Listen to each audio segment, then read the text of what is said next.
First of all, I'd like to thank everyone for their presence here this evening. I'd also like to thank the two people that participated in the art contest. Anytime anyone participates in something, and whether you win or lose, it's just an opportunity for you to showcase your talents. I'm not very artsy, but I can appreciate some of the things that were done. I also like to thank the nursing students, CNA class, and what this piece of equipment is beyond what you would do for CNA. And I was happy in speaking with one of the young ladies here. There was a time that if you went to JRTC that you could not be in the college prep curriculum, but these ladies are still able to take advantage of this class and of course become a CNA if they want to. I believe that people that are CNAs have a lot more compassion than maybe someone that has not been through that, because they do the grunt work as well as whatever. And one of these ladies is, young ladies is aspiring to go to medical school, so I think it's great that she's able to take advantage of this class and still get a college prep diploma and go on to medical school, or go to college and do medical school if that's what she could pursue. I also like to thank Mr. Wright and his mother, Mrs. Ann Wright, for encouraging me to run for school board. Someone had asked me a couple times before that, and I was actually a substitute teacher, and it wasn't until COVID that I decided, after that year of COVID, that I was not going to be a sub anymore, and I was probably looking for a new endeavor, and they suggested it, and I went ahead and did that. And I want to say that someone else mentioned this earlier. On the school board, there's a misconception of what we actually do. And if you can imagine, I would say the school board is kind of like the Supreme Court. We don't deal with everything, but it's like as Jonathan usually points out, it's more governance, and maybe things come to us after they've already been hashed someplace else. And we look at a lot of the rules and regulations, and it's a little more taxing than you would ever think. And then in talking about consolidation, I came from a school system in Greenbrier County. We consolidated in 1969. And there were 5 localities that went together on one end of the county and 5 on the other end. And after a few years, nobody considered it consolidation. It just became, that's the way it was. And I'm hoping that that's going to happen here, that localities are not differentiated, that maybe at some point you don't have to have a certain number from this area and from this area. It'll just be people that are interested in running for the school board. I'm looking forward to that.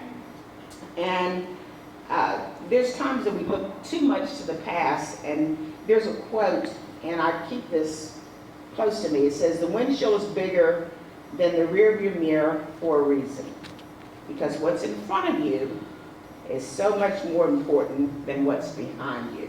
Amen. It's a reminder to focus on the future and not to get stuck in the past. So if we can just kind of cut those ties and come together, and it's important to learn from the past, but it's equally important not to hinder progress. Looking back too much can cause people to get caught up in things that don't matter and miss out on what's happening right in front of you.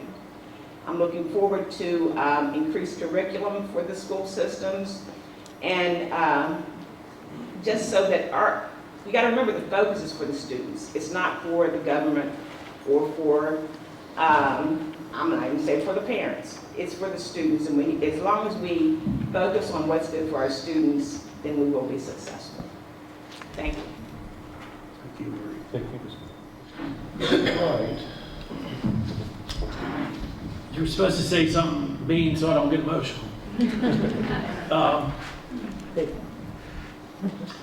I've truly enjoyed my time on this board, on all the boards I've been on.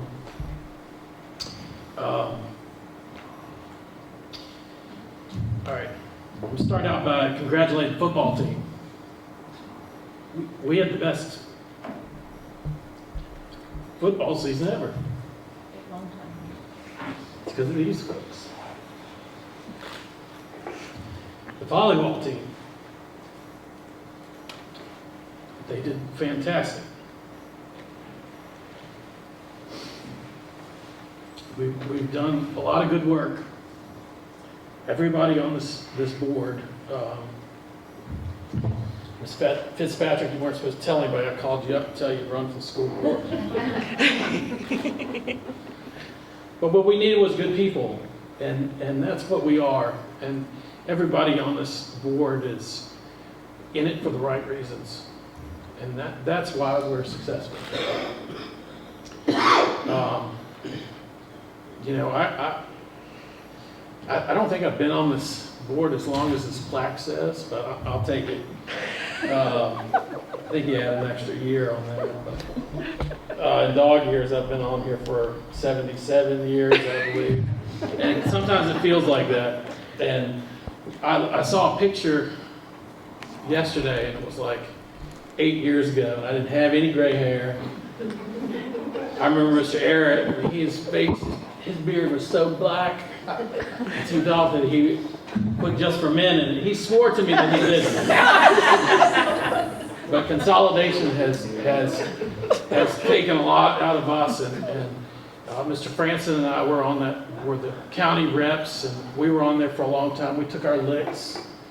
We took our licks from our own school board members at times, never from Ms. Morgan. We took our licks. We fell on a lot of swords. We all turned the other cheek a lot of times. You know, people said things that wild. I had one man tell me that he said something. I approached him in the parking lot. I wanted to shove his teeth down his throat. And he told me that the reason he said it so he could get it in the newspaper. And he knew I didn't do anything wrong. Boy, it took a lot of restraint. But we made it through, and we fought the good fight. I wish the best for our new school board members, Mr. Woodson, Mr. Olmsted. I challenge both of you to leave it better than you found it, because every single one of these people are going to leave it better than they found it. So I wish you all the luck. I wish this board all the luck. I appreciate all the hard work that our superintendents have put in, our school board clerk, Mr. Vaughn, everybody in this room. You know, you've all been a part of it. You guys are the ones that are in there day to day and have really done the work. And sometimes I get credit for it. I'm just the one that ran my mouth a lot at these meetings. But you all did the day-to-day work and really are the ones who made it successful. You know, there were people that were working on things that could cost them their own jobs, and they all went for it because they thought it was for the better good of the students and the future of the Alleghany Highlands. So I'll never forget it. Thank you. And Merry Christmas to everyone.